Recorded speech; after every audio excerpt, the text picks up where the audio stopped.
Hammaga salom. Bugun sizlar bilan insonlarning temperamenti, ya'ni xarakteri haqida gaplashamiz. Bu videodan keyin aniq qaysi temperament egasi ekanliklarini bilib olasizlar. Sangviniklar quvnoq, sergap, juda ham tez do'st orttiradi. Faol va tashabbuskor, oson kayfiyati o'zgaradi, tez jahli chiqsa ham tez unutadigan insonlar.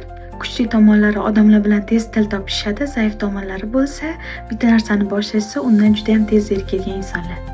Xoleriklar juda hissiyotli va tez hayajonlanadigan insonlar. Qat'iyatli, g'ayratli, lekin tez jahli chiqadigan insonlar. Bu tipdagi insonlarda rahbarlik qobiliyati juda kuchli bo'ladi.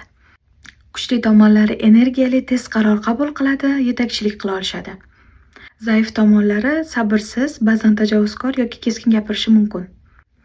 Flegmatiklar tinch, vazmin, og'ir bosiq insonlar, har bir narsani puxta o'ylab qilishadi, juda sabrli va barqaror bo'lishadi.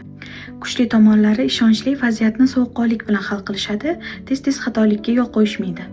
Zaif tomonlariga kelsak, sustroq, tashabbus ko'rsatishligi juda sekin.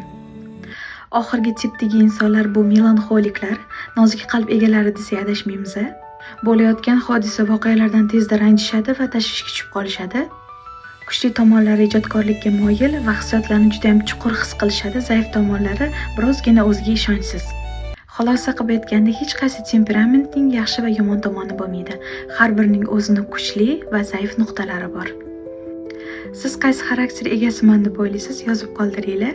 Obuna bo'lishni unutmanglar. Keyingi vloglarda ko'rishguncha.